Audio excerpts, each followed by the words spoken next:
welcome to Podnutz Daily for February 18th, 2009, episode number 146. I'm trying a couple new things today. I switched over from my Mac to PC for recording the show for right now, and I was very curious to see how much processor usage it was going to take on the PC I'm running, because on my Mac Mini, when I had this program is called ManyCam, the program I'm using to show the video now.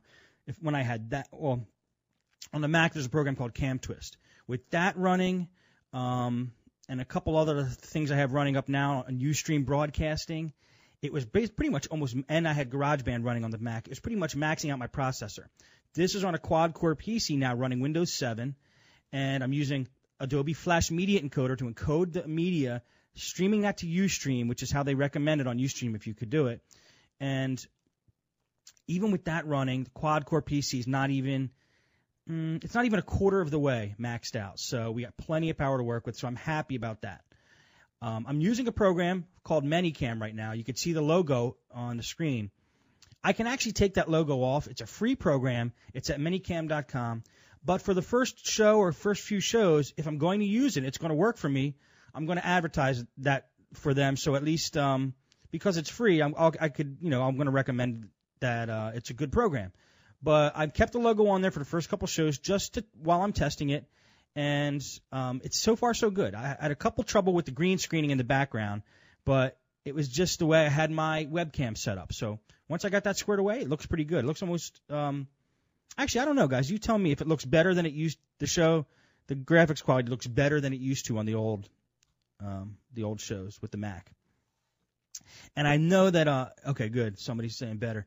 I know that it sounds like the audio is coming out of one speaker. That's something I got to adjust in the Flash Media Encoder, but I'm not going to do that today. I'll do that for the next show. But I'm happy I got this far.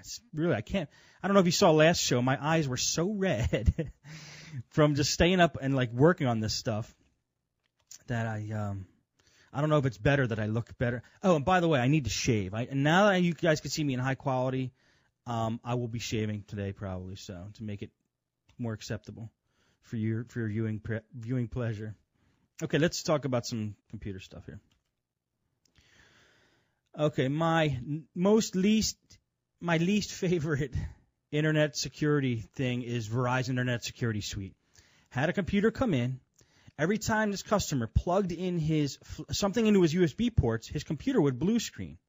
Well, my dad was working on this machine, tried a couple things, just cleaned up the system using our malware removal stuff, just to make sure the system was clean before we did anything. And once we did the cleaning up of that, we tried a flash drive in the USB ports, and nothing. No. Sorry guys, my attention got a little off to the side here. I see that my monitor here is freezing up. Are you guys? Is the video freezing up on your end? Just out of curiosity. In the chat room, if you're getting video frozen, let me know. I'll adjust some settings. Okay, you guys looks nobody's complaining in there. At times, just a little. Okay. All right. Well, anyway, I'll keep going then. Okay, looks like about half people yes, half people no. I'll keep going then, and if it gets bad, just let me know. I'll keep my eyes on the chat room. So when we tried to plug anything into the USB ports, even after we did our cleanup, we ran dial-a-fix, Smith fraud fix, CCleaner, malware bytes, just to do a cleanup. Turned off stuff in msconfig that might be causing a problem. And even after that, we plugged the flash drive into USB ports, it would blue screen. Did a physical inspection of all the USB ports to make sure none of the pins inside the USB ports are shorting out. A lot of times when the USB ports break, it's because somebody's jamming something in there, usually the wrong way, upside down, which is just poor design on USB's end, I think. Those pins bend and they touch the outside part of the jack, and it causes a short, and it causes lots of problems like that. But we did a physical inspection of the ports, everything was fine. And we were just about to do a system restore because I like to do this. I asked my dad, when did he start having this problem? And usually if we know when the customer's having a problem, if we do a system restore back to before that point in time, a lot of times it clears up the problem he's having. Well, we didn't know when he was having a problem. The last restore point was a month, and we were just about to do a system restore, and then my dad says, this Internet Security Suite's on here. I go, Internet Security Suite's on there, Verizon? I thought about it, and I go, uninstall it. As soon as we uninstalled Verizon Internet Security Suite, we plugged anything we plugged in USB ports now, no blue screen. So that was causing it. Another strike for Verizon Internet Security Suite. It sucks. Don't use it. Okay, another thing I want to talk about that just killed me. It took me all of yesterday to work on a system that had this on it. Is a new virus out there. I don't know if you guys have it. It's the MSAS2009.exe file that you'll see running as a process, which stands for, I guess, it stands for Microsoft Anti-Spyware 2009. It's a fake program. It's a virus. Norton found this virus, and it does have a name. I can't remember the name, but if you Google MSAS 2009, you'll hit it. Anyway, this thing is a killer. As I'm working on this machine, right, it's giving me problems. Mike Petro calls me on the phone. He's like, "Did you get this new virus?" He's like, I spent all night trying to figure it out, and I still haven't got it. Apparently what it does is it attaches itself to every exe file on your computer. So even if you get rid of this virus, the system is corrupted. A lot of times when you get it, the system will boot. You go in to log into Windows, it logs in and logs out immediately. So that's a problem. You're also going to get an error on your screen that says MS-DOS 16-bit subsystem or something like that. That's this virus. Also, you're going to get Internet Explorer application errors. That's this virus. I think there's going to be you're going to see a lot and hear a lot about this one because it's a killer.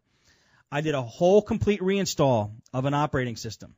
A customer had a virus. I didn't know this was such a bad virus. I was using my flash drives. Here's another tip, guys. Using my flash drive to install Malwarebytes and SmithFix and all my cleaning programs. That virus infected my flash drive.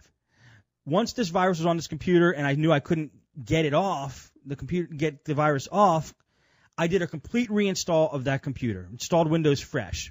Then, unknowing, I put my flash drive, which I didn't know was infected, into the new operating system to download Internet Explorer 7 and install that. As soon as I plugged my flash drive in, end of story. I got the 16-bit MS-DOS subsystem error, Internet Explorer application error. Then the computer started acting crazy. CPU was running. I tried to reboot, didn't work. Norton found it, but said it could not fix it. And this is Norton 2009 with the latest updates. So this thing is a problem. Keep your eyes open for that. Mike still is having a problem with it, so we don't have a real good solution for it right now, other than doing a reinstall.